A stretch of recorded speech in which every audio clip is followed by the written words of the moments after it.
All right, welcome back to the third in a series in how to program in Atari 6502 assembly language using the Max 65 assembler editor cartridge.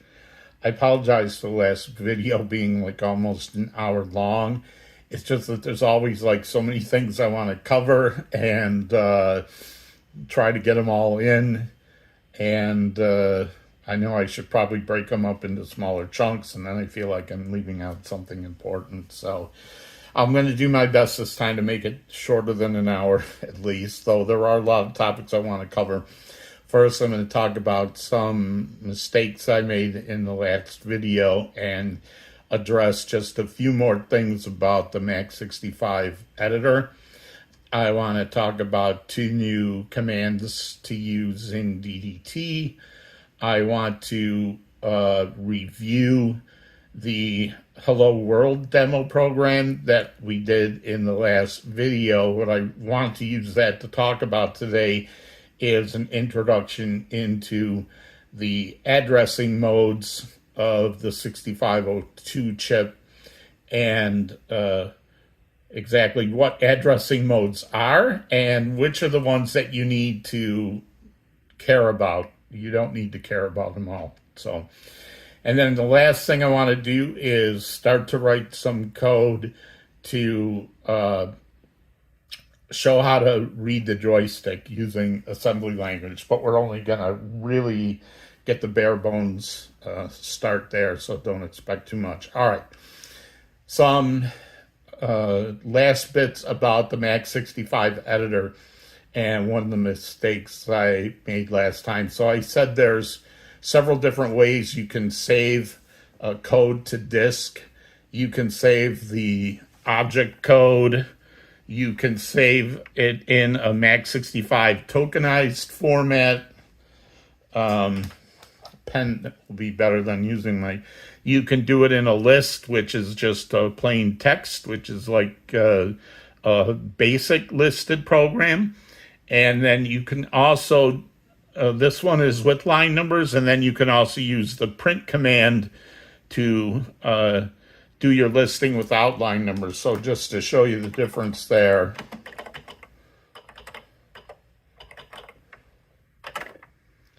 So this is a listing of that code with line numbers, but if I had saved it with the print, I use a PRT extension. So you can see it's the same listing without line numbers.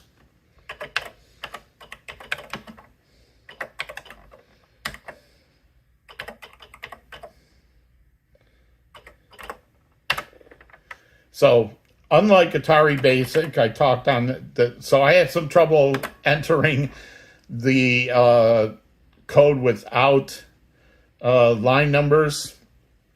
Last time I was getting errors, and that's because I forgot to mention or forgot to use the comma A at the end for append that is required to enter without the line numbers. Now, remember in Atari Basic, if I do enter of a listed code, it will merge in with whatever's in.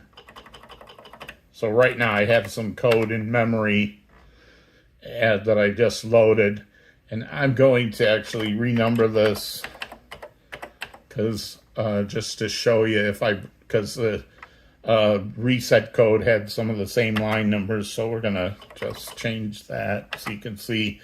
I use the renumber command 510, so it starts at 500 in increments by 10. Now, unlike the Atari Basic enter command, if I use this to enter unnumbered code, like I am here, it will wipe out your code that you have in memory, and it will bring in this listing started at line 10 and increment by 10. So you can see the code that we did have was gone, and this code is there. If I also could do this.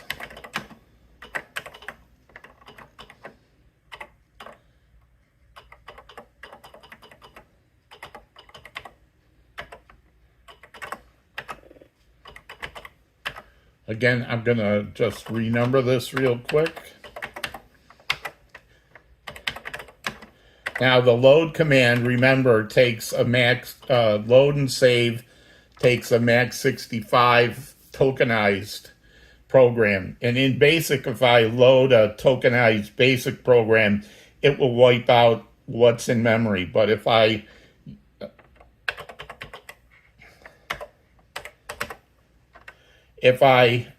use this load command, comma M, for, or comma A for append,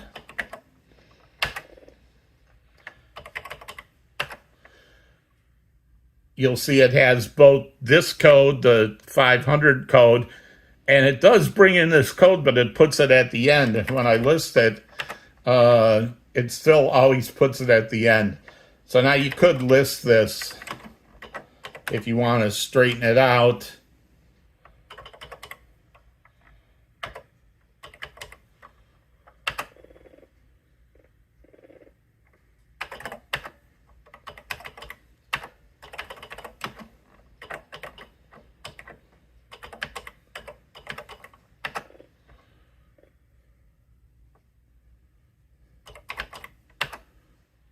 So now it'll put the 100 lines first and the 500 lines afterwards. So, but the better way to do that is to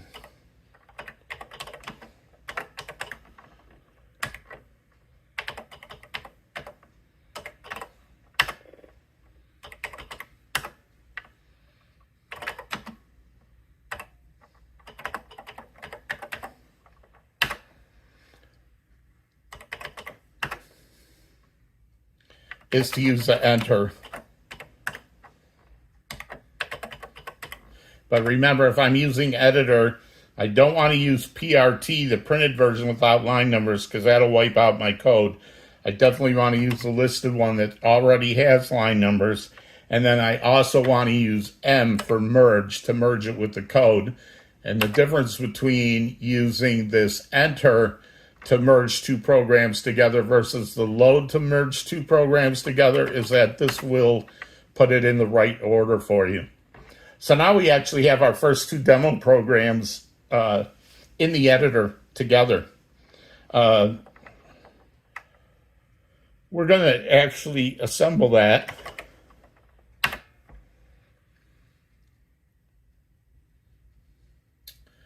And we don't get any errors. And if I go to DDT,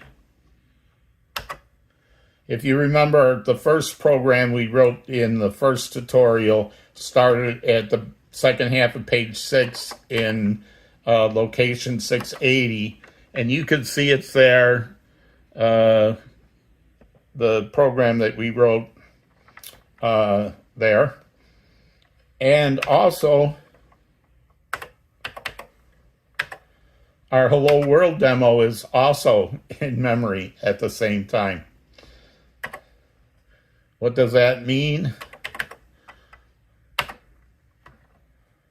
That means actually from here, I can run both of them. So I can run the demo from the first lesson, and then I can run the demo from the second lesson, and they're both in memory. So now in a action program, whatever you have whatever you've compiled, it will always have one like main program that comes at the end of your listing. That's the one that action will attempt to execute, the one that's at the very bottom. You can't split two running programs in action. In BASIC, you could kind of do it if you had one program in one place and then you had another program someplace else in your BASIC listing, and you just said like go to 5,000 to run the second one. So you could kind of do it in BASIC, but I just thought it was interesting that both demos can be in memory at once and you can run them both. Oh, I want to go back to the cartridge. I wish it would stay black. I got to work on that one. But anyway, up until now, so we've assembled this code, and if we go to DDT, again, you can see that we have some code sitting at 680, and we have some code starting at 5,000, right? Up until now, if we wanted to save that whole object code, we would use BSave, and we would just like call this, we're just going to call this test1.obj. And how that works is you give it two addresses: the beginning address of your code, and then the last address, which I will remember is 501C. We'll get back to that in a minute. Because our first demo at the top starts at 680, but our second one starts at 5,000 and ends at 51C. So to get them both, I need to save all that memory using BSave.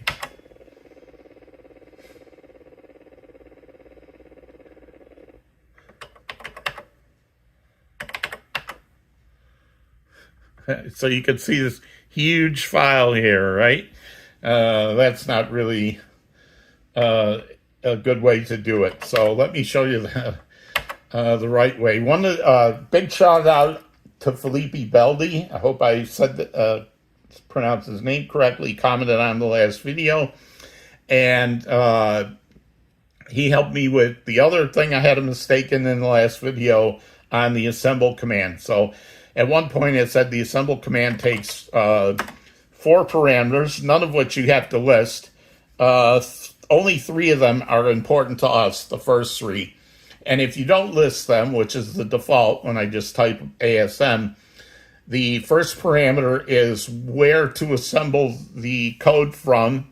You can either assemble it from cassette if you'd saved it there, or from disk, or the default is to assemble it from the Mac65 editor.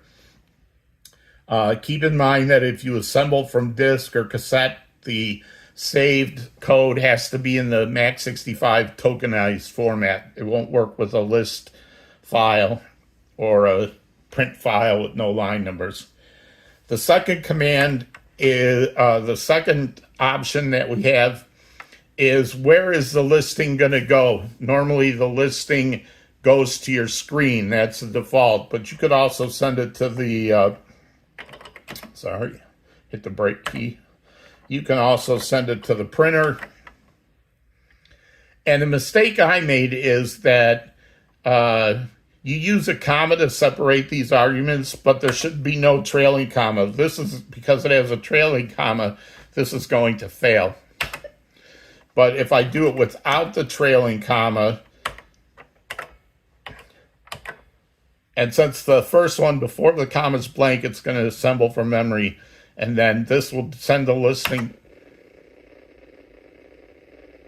That sound is sending it to my simulated printer over on the FujiNet. Anyway, I was talking about BSave. So the last option that I have here, the first default is where to assemble it from. I want to assemble it from the editor. The second default is where do I want the listing to go. That can be to the screen if I don't tell it where to go. And then the third option is where do I want the code assembled to. Normally, it will assemble it right into memory, but I can also assemble it out to disk and not stop hitting break.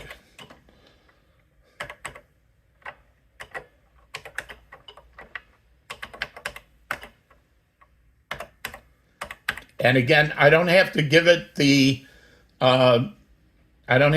starting and ending addresses. It knows from the assembly. So when I do this,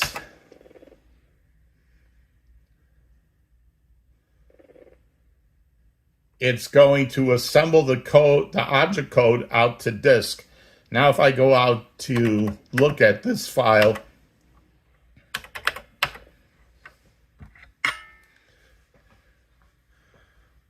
so you can see the difference in the size. When I used BSave, I had to save the whole chunk of memory from 680 out to 501C. But when I assemble it directly to disk using the assemble command, it only takes the 48 bytes, which is 30 bytes of the one and the 18 bytes or so of the other. Let's prove that that works. So here's a new command we're going to learn in DDT, and that is the move command. So right now we see we still have our code from our assembled thing, but here's a big block of memory out there at 6,000 with nothing in it. So what I want to do is use this command called move.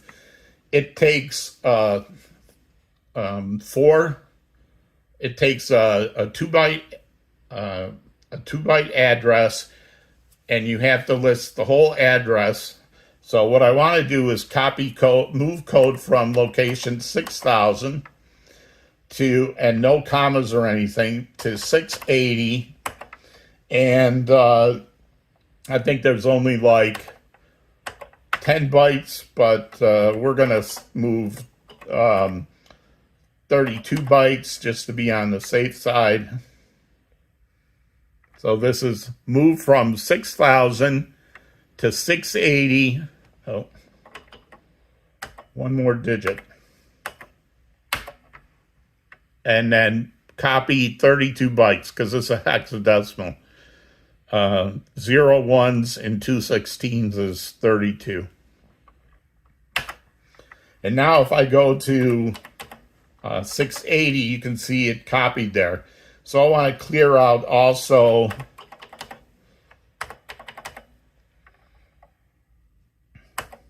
and again 32 bytes should be more than enough.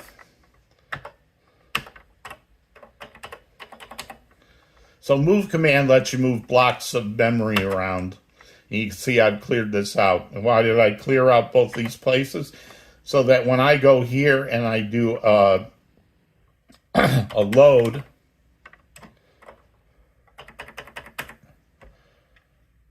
now, even though I didn't save it with BSave, I can load it with BLoad.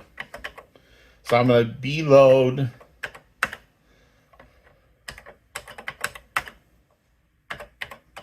And remember, that's the tiny version. And now if I go back into DDT and I go to 680, you see the code has been loaded from disk, and it's also out there at 5,000.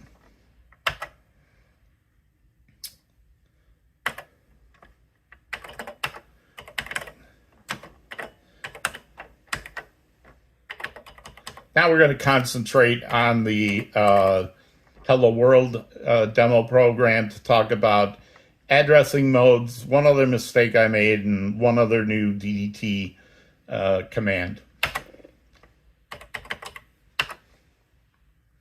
So Felipe also mentioned to me I had used semicolon for a comment. So these are comments here. And I had used a comment at the top to list the program name. And Felipe pointed out title is a better one to use, because when I do an assemble and I either send it to the printer or to the screen or printer, it will list every page in your assembly listing, and it will put the title at the top of every page for you. So here's page 2, and again, Hello World Demo. So title is better to use than a comma.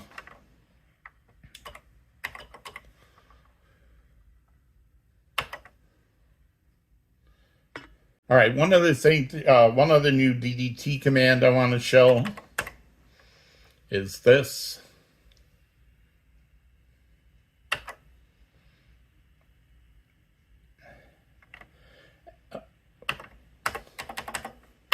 So if you remember, this is where our Hello World string is, starting at 5,000.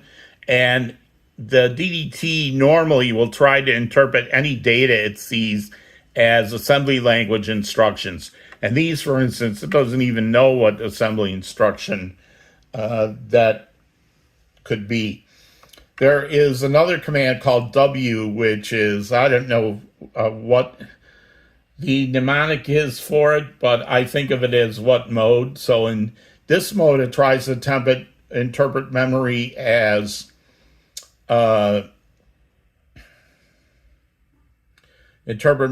assembly instructions. But if I hit W, it will show the data as raw bytes. And then over here, this will show the interpretation. Now, of course, it doesn't say hello world, because if you remember, this is using S byte, which is screen bytes. But if I take this out, so remember, byte versus S byte. S byte means interpret this as screen codes because they're pushing it right to the screen. This says interpret these as ASCII codes, which will look better in memory, but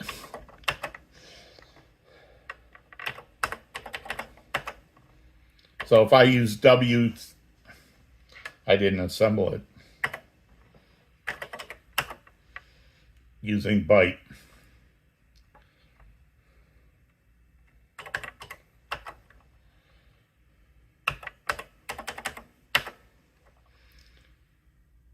And now if I use the W, you can see here, hello world.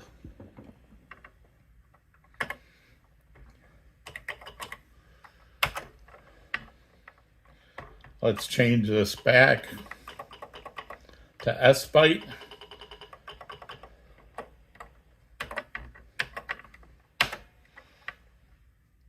And let's talk about addressing modes.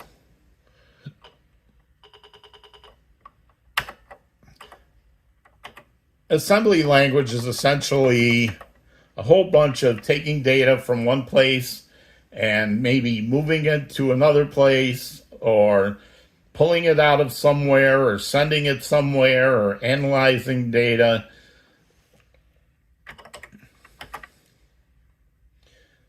Now, we've already talked about labels. So you have one space and then you have a label. So we have 4 labels in this demo.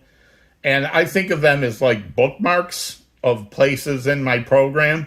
So for instance, where does my program start? 5000C. Where does my program end? 501B.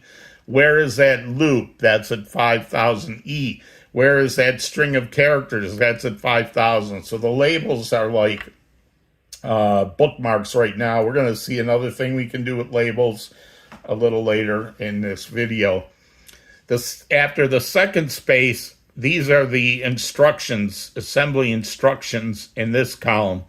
And then out in this third column are arguments, where there are some and there are not some. So when you send an instruction to the computer, an assembly instruction, one important thing is going to be sometimes, do I need any further information to execute this command? And if I do, where do I find that information? Or am I sending some information somewhere?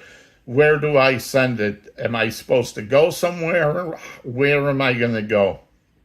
So there are 13 addressing modes in the 6502 chip, but all you really need to worry about is about half that number. And actually, this little short Hello World demo program has 6 of the different 13 addressing modes.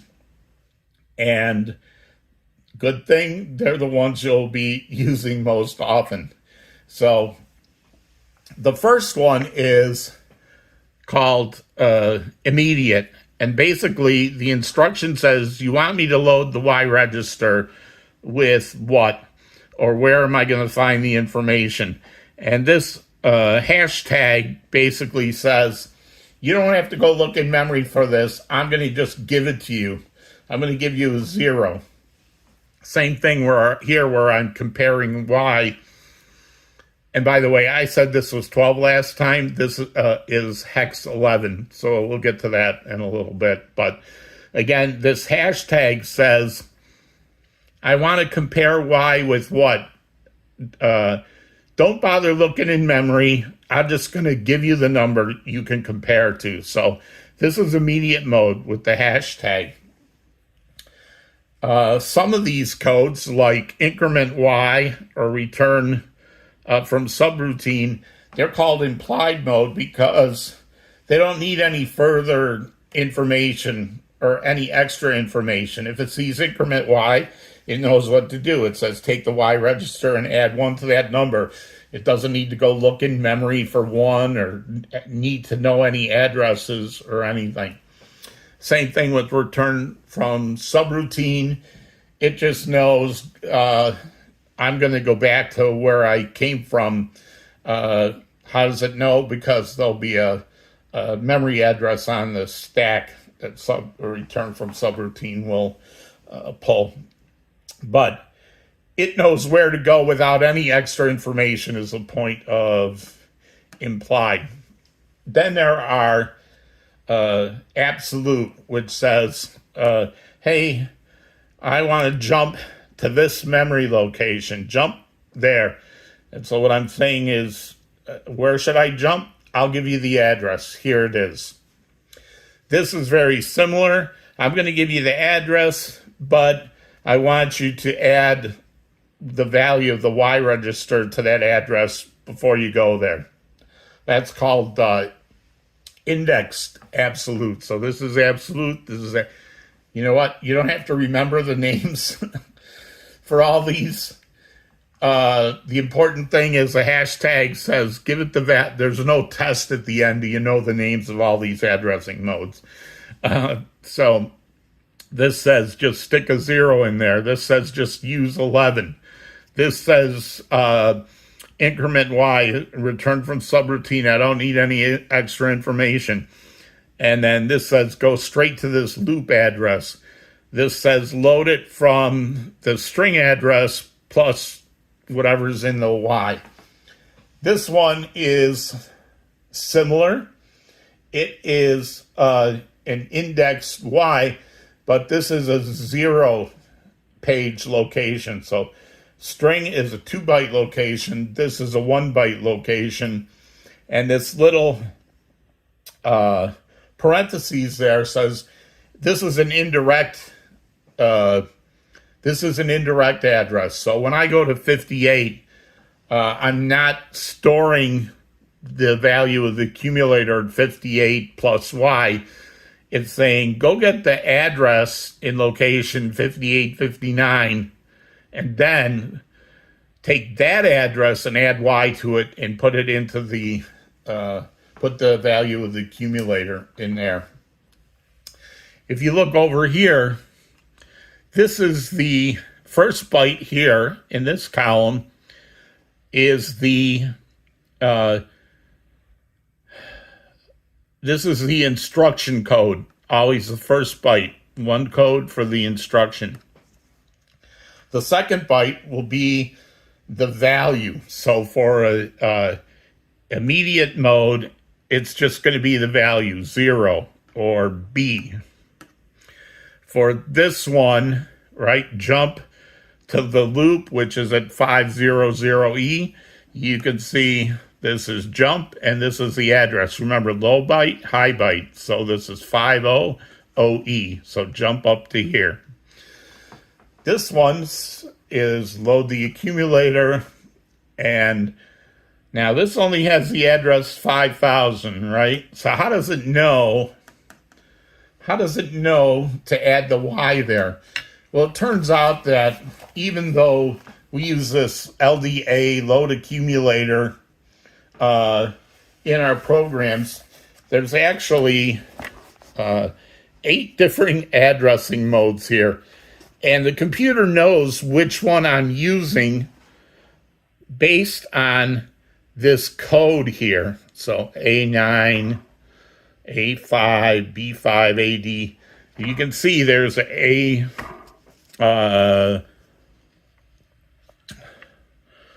this is B9. So if I look at B9, it says, hey, absolute Y, right? So just because it's using B9, which is on this chart here, right?